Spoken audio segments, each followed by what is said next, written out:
We're joined now by David Terrazas, currently a sitting member of council and running for re-election. First, thanks for running. Thank you, Larry, for thanking me. We know the gauntlet that everyone has to go through in order to get to election day. Yeah, thank you. Good. Thanks for being here. Your first question, we're going to talk about the economy. What do you think the city's roles and responsibilities should be regarding our economic community and maintaining it and either helping it to thrive or staying out of that economic community? Well, I think the city has a key role in setting a foundation for healthy economic policy, and so working with the Chamber of Commerce, working with some of our business leaders, understanding what are some of the issues that create barriers for local entrepreneurs and also local residents in terms of making sure that Santa Cruz is a successful place not only to start a business but also to create employment opportunities.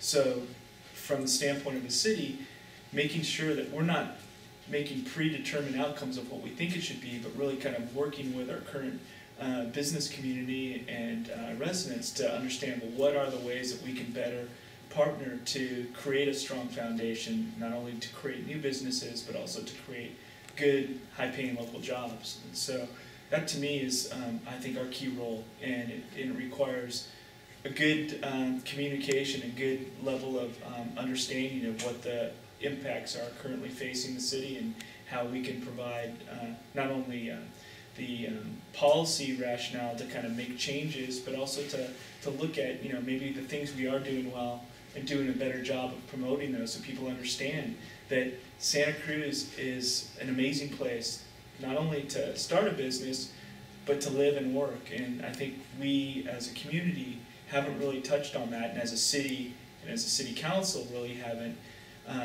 touted as much as I think is warranted.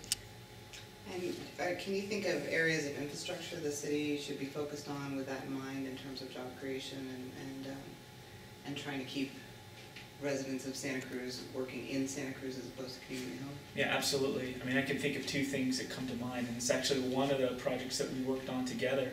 When we worked together on the competitiveness task force, one of the things we looked about is information, broadband technology.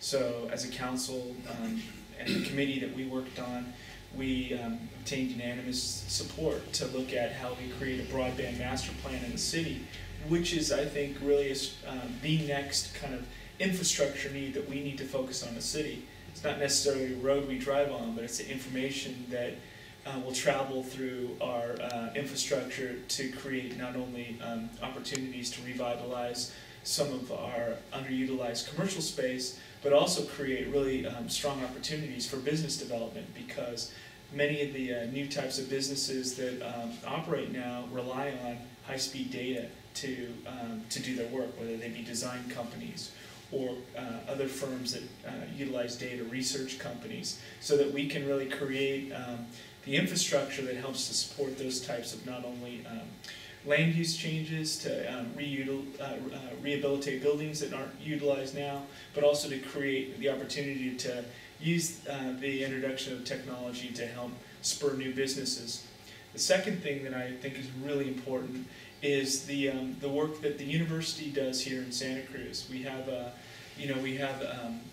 an amazing university system, and UCSC, I think when you look at the work and the research they do, I think it's something that we can all be proud of as a community, as a city, regardless of your affiliation. They have not only created jobs for people that live here, but when you look at some of the research, they've created new companies here in the city. And just recently, I attended a lecture regarding the genomics project that's up on campus. And that presents a tremendous opportunity for us, as a community, to look at new types of business opportunities moving forward. Now, as a bonus, I'll just say as a third thing, I think we're an outdoor community, and we have a lot of businesses that kind of actually embrace that. When you look at cycling, when you look at surfing, and when you look at all of the other supporting businesses that go along with that, the helmets and other accessories. Those are opportunities as well, because I think people have an opportunity not only to design the best world-class products they can, but also to be utilizing them in probably one of the most beautiful places to be either surfing or riding off-road. Well, David, back to the university and the genomics program and other intellectual property developed there, what specific role do you think that the city could play here? What are some of the tools the city could use to create jobs out of those possibilities? Well, I think that I'll start with the genomics. We just looked at as a chamber. I was one of the guests that went on a trip down to Santa Barbara and specifically toured UC Santa Barbara. And what the university has done there is have facilities that support some of the research projects that go on campus. So I could see here in Santa Cruz, similar to what's happening in San Diego, and this has happened many years ago, where you create perhaps some land use decisions that look at having some university focus, maybe they're private, but where you have facilities for research to take place that are private and allow businesses not only to affiliate with the university but do independent research, so that the intellectual property that comes from the work and collaborations with the university can help to spur these private enterprises to create local jobs, good local jobs for people that live here. I think also, aside from the research, the fact that we have a high student base here, there's a lot of businesses that actually thrive from the work with the university. So I think that when you look at the industries that come around from that, it does create jobs for students, but also I think they shop in our local stores, they eat in our local restaurants, and I think they're a big part of our culture as well. And I think that that's something that I think needs to be noted. I've been in discussions with the university to look at how we kind of strengthen those partnerships with our downtown, because I think the more that we can discuss what that economic contribution that the university makes to our town and kind of describe it in different ways, I think the better the community has an understanding of what that partnership means to most residents. Yeah, thank you. Speaking of our downtown, are there areas in our downtown that you think we could do a better job of addressing, or that we need to put some more attention on? Well, I think that, as a city council member, what I've been working on as chair of the Public Safety Committee is looking at how we kind of address maybe some of the chronic arrests, chronic criminal behaviors and acts that take place downtown. Over the course of several months, we've, as a council, kind of supported investment in a collaboration with the county to address some of these issues that come up through the Downtown Accountability Program. And it's modeled on successful programs in other communities, such as Minneapolis, Minnesota. And I think that when I look at certain areas in the downtown, one of the things is making sure people feel that one, our downtown is a true destination. It's one of the most beautiful downtowns I think that I've ever been in, and I've been in a lot of them. I love it in Santa Cruz, and making sure that we kind of make sure people feel safe and that they kind of see that same downtown through the eyes of someone that really have experienced other downtowns, and whether it be the Del Mar Theater or going to the Pacific Cookie Company or any of our other businesses downtown. It's truly a place that people want to be, and I think we need to make sure that we focus on addressing some of the concerns, and I think that the Downtown Accountability Program is true action to deal with those. The other, I think, is we need to make sure that we're maintaining our downtown in a way that is consistent with, I think, what the community expects. We want to make sure that it's clean, it's safe, that the sidewalks are maintained, it's done in a way where people feel that it's a cared for space. I support the downtown sculpture, so we make sure that there's aesthetically pleasing locations. I also consider the need to look at other innovative programs that other communities have done, such as parklets, and making sure that there's outdoor seating in cafes, because I think we have a climate that warrants kind of looking at how we can kind of adapt our downtown to new uses, and some of those means investment in infrastructure and maybe reconsidering some of our parking standards so that we can embrace things that have been proven to be successful in other communities and create our downtown and increase it as being viewed as a true countywide destination and really true visitor serving spot that people like to come to from throughout the state and even beyond. World. Should we switch over to housing? Yeah, why don't we do that? In the business community, one of our most significant problems, and my personal feeling is in the entire community, our biggest problem is the affordability of housing here. It certainly has an economic impact on businesses that want to locate here or want to attract talent here. I wonder how I'm going to ask you to characterize our housing problem. And what do you think the most effective things the city can do to address those problems? Three things come to mind offhand in regard to housing. I think we need to do an assessment of what those housing needs, and I agree 100%. When I think of workforce housing, we have police officers that are traveling from not just one but 2 counties away to come to work. We have teachers that can't afford to live in Santa Cruz, and we have people that work at local businesses that can't afford to work here. And it's something I feel we need to really have some better understanding of what those housing needs are to address those, to create workforce housing and also housing for families, so that we can make sure that, one, we have made the investments in place to create these opportunities for people to establish roots in Santa Cruz. Because when we do that, I think there's a sense of this ownership on issues that go on here that increases. We have a sense that truly people that work here and live here are part of the community, are invested in a successful city and successful city policy making. That's one thing. So I think that's for me very important. The other, I think, is we need to look at how we treat some of our policy making in terms of our housing. We have standards that make it very expensive to build new housing, whether it be parking requirements or even setback requirements. And I think for a city, because we can't control the demand on housing, we are a very desirable place to live.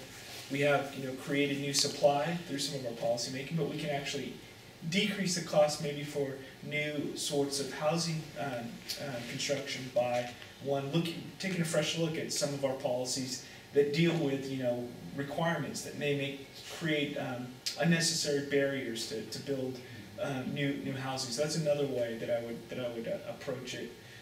We've done that a bit in terms of some of our requirements in the downtown. I'd like to see us kind of further evaluate that in other areas. I also think that when we look at the accessory dwelling unit program, which to me I think is a successful program, one where we can create new units in our existing neighborhoods and create new housing, with owner occupied, able to help make it more affordable for people to live here. I think maybe something we should be looking at is, as part of our mix of investment in future housing, the city take a stronger role in helping to create ADUs and maybe even use those as a way to increase our housing stock, so that we're not looking at maybe spending $500,000 a unit when we look at building a large project, but maybe it costs you build 10 ADUs for that same amount. So maybe looking at that, having more of a financial analysis about how we look at our housing and what is going to be providing the best bang for our buck as a city to really meet what I believe is a housing need for our city and for its residents. Well, the ADU issue, obviously you're balancing different needs, or trying to balance as a city council person different needs. For those people who feel that the requirement for a property owner to live on the property in order to have an accessory dwelling unit, and there are others that feel that requirement should be there, because that would increase fairly significantly the number of ADUs that would be legalized and could be created. And then those in those neighborhoods who abhor the increase in traffic and demand for parking in their areas, and also the possibility that without the property owner there, those houses may turn into crash houses, party houses, and all the negative effects that we know can happen in neighborhoods. How do you as a council member see balancing those needs? Well, I mean, let me just kind of, because there are several questions in that statement, or several responses, and so let me just kind of break it down. And I don't know if there's a personal interest there in that one, but I just think that one of the areas I think of And this is also actually a really good longer-term conversation. But when you look at the policy development for the ADU and the support for owner-occupied, I mean, obviously there were concerns about the issues for neighborhood quality of life that go into that, because you have someone that's directly on site, and you also have issues of addressing parking standards, because that's also in the policy. But I think one area that I feel it has not been discussed as much as needed is if you were to eliminate some sort of owner-occupied requirement. In my opinion, what that does is it actually puts pressure on housing even more than we have now, because it increases the cost of housing. You'll have an increased demand if there is no owner-occupied requirement for perhaps people that live off-site to build more ADUs, one where you have 2 units instead of 1, and you don't necessarily have an opportunity for people like we were talking about earlier that might work and live in the community to actually afford a place of their own if they so choose. I was speaking to someone who works in city government, the planning department, and our rate of owner occupancy has decreased over the last several years by about 9%. We're down to be one of the lowest owner occupied communities in the state. We have Santa Monica that's about at the same place. We're a little bit above Santa Monica. But when you start looking at those types of policy changes, it does put pressure on the economics of ownership, and it actually creates a community that might be more focused on a rental market. And I think that's a policy discussion I think that the city needs to have. And we haven't talked about it from that standpoint. And I think that from my perspective, whether you do a financial analysis and a housing needs analysis, at least it provides a little bit more rationale for whatever policy changes need to be made to make sure that we have good and safe workforce housing in our community, and create opportunities that people that want to live here can at some point look to afford a place of their own and to invest in our community. Sounds like you're going to have a lot to say at our upcoming study session on ADUs. It's a good conversation. I think part of the challenge with the ADU discussion is that people are really confusing the rental inspection ordinance and the conversation around ADUs. Do you have a strong opinion one way or another on the rental inspection ordinance, how it's working? There's, I know, been a lot of conversation on the campaign trail about repealing that, and where do you fit into that discussion? Well, and this is a great discussion point for council members to have. And I think that, in my opinion, when we look at this, I do look at these as 2 separate issues, 2 separate programs, and they become conflated, because if you do have units, let's say, that are not meeting certain standards, and you're able to create an opportunity by one having the elimination of an owner-occupied, that might be one way to legalize it. That is one approach that's being suggested. So that's how I think that's how sometimes those 2 issues are being integrated or merged.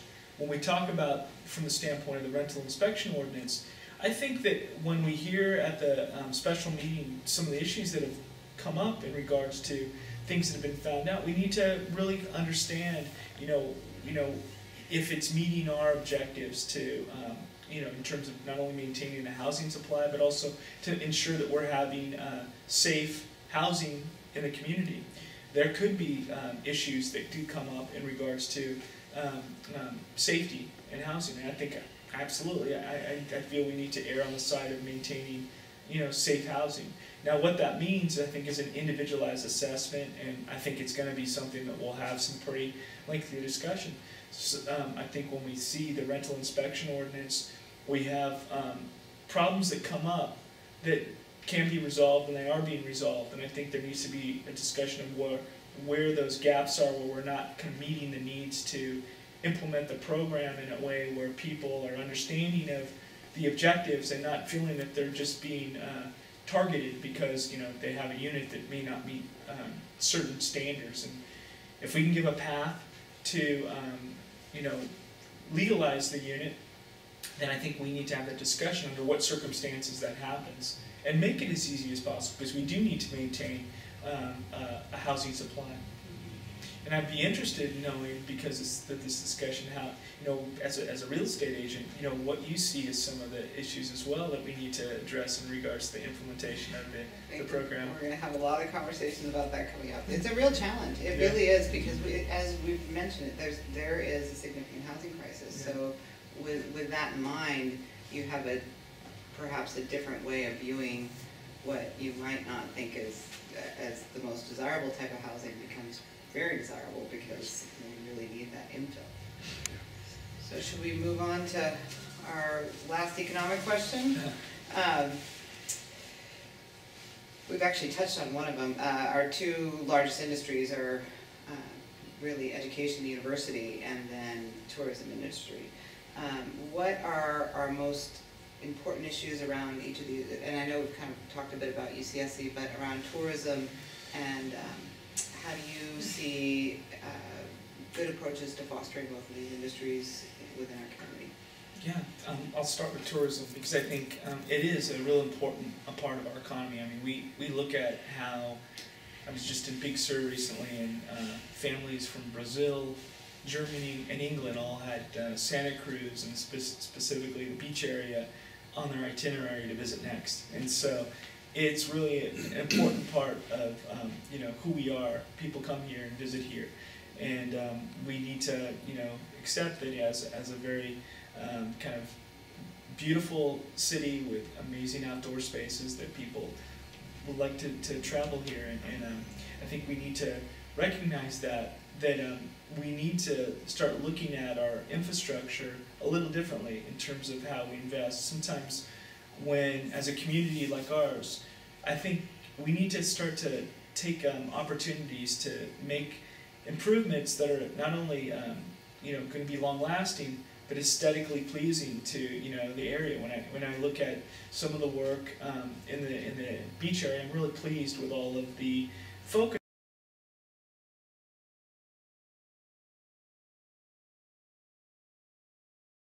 how we can kind of address some of the infrastructure to make it more visitor friendly, and essentially inviting for residents to go down and spend time there, because it creates safe environments and it makes people feel very proud of the place they live. I worked to establish the city's first neighborhood grant program, where we were able to get residents involved to do a beautification project in the lower ocean area. And I also worked to do a project to recognize, I think, a prominent business member of the beach area, to do some historical interpretive signs and a plaque, so that we can recognize not only what an amazing place our community is, but I think its significance to residents, and I think that importance is good for our community and also good for people that visit here. And so investing in the infrastructure, recognizing our past accomplishments, and supporting kind of some of the tourism needs, such as making information available to staff regarding changes, focusing on the water quality at Cowles, which I really feel strongly is a city priority to address, not only for our community, but I think for the health and safety of people that are here. It's real important for me, because that's an iconic spot here in the city, and I want to make sure that we do everything we can to correct some of the problems that have been recognized there. In regards to education, I mean, not just the university, but we also have here locally Cabrillo and our local schools. One of the things that I'm very interested in doing is bringing some of the students that are at UCSC and maybe at our local schools in Cabrillo, and establishing a fellowship program for motivated students. I feel it's real important that we bring those students into the work of the city. They bring a tremendous amount of expertise and energy to kind of look at the city with fresh eyes. And I think how we can do that is really kind of support them through a opportunity to work on these projects directly. They not only benefit our city, but they give them great job opportunities in the future. And at a time when many students graduate with limited prospects due to the jobs, I think that's something that I really feel is important that we do. It also connects them with our city in ways maybe that aren't happening. So that's one example of how I think it's creating some job opportunities for, you know, recent graduates, for motivated high school students and students at Korea to get more involved in the work of the city and help to kind of shape the type of future that will make our community as strong and vibrant as we can. David, you mentioned water, just Cows Creek, so let's take that as a touch point for this question, but I wanted to talk about the work of the Water Task Force. Okay. You're not on that task force. No, I'm not. Okay. No, I'm not. I'm curious, and I asked this question of other candidates, so this is only in fairness I ask it of you. Is there any potential solution to our water supply problem that you feel is off the table, that is simply will not happen on your watch?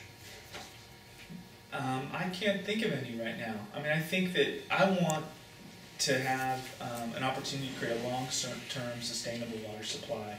And I think that when we look at the nearly 20 plus years of investigations, there's been a lot of work to identify potential sources, not only to conserve, but also to maintain our supply of what has become a very scarce resource. And so I think that we need, it, in all good conscience, to evaluate all possible solutions to provide that supply and make sure that we are in good conscience considering every opportunity. I think, you know, to flip that and say that there are things that we do need to do a better job of looking at. On our recent trip to Santa Barbara as a chamber, we looked at the work of water districts down in Santa Barbara and their use of recycled or non-potable water to irrigate, you know, large landscaping areas, golf courses, parks. And I think there's opportunities in a very targeted way for us to look at that to help reduce our use of potable water, and those are some things that we need to do a better job of. Also, gray water solutions help to increase our supply. I think those are things we also need to look at some of the policies to make sure that we're creating new supply through some, I think, programs that in other communities are now starting to take shape and hold in ways that we haven't seen. We had a presentation last night on our water, and you know, we have one of the highest conservation rates in the state, and so we are already doing a tremendous job conserving water. But I think some of these other opportunities present new supply for us that we should be considering, as well as other recommendations that will come from the Water Supply Advisory Committee over the coming year. You know, while we're talking about water and education, really, the charge of UCSC is to really educate as many people as possible. That's what the function of the university is. And water certainly weighs into that conversation when you talk about university growth. How do you see the university growing on the North Campus or not growing on the North Campus and expanding what they're trying to do with students?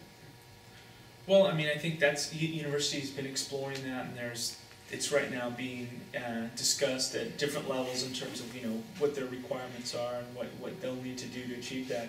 I think in terms of university, I think that's a discussion that needs to be had in terms of, I know prior council members have been involved in the work supporting that.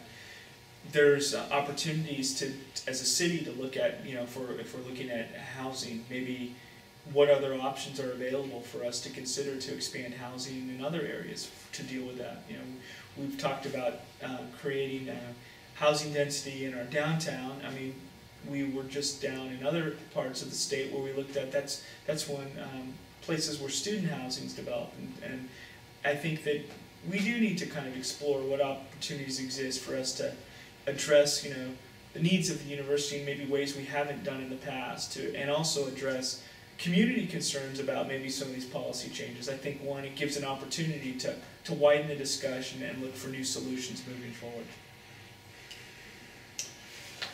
David, thank you very much. Thank you, Appreciate Larry. you taking Thank the you, time. Hillary. Thank you.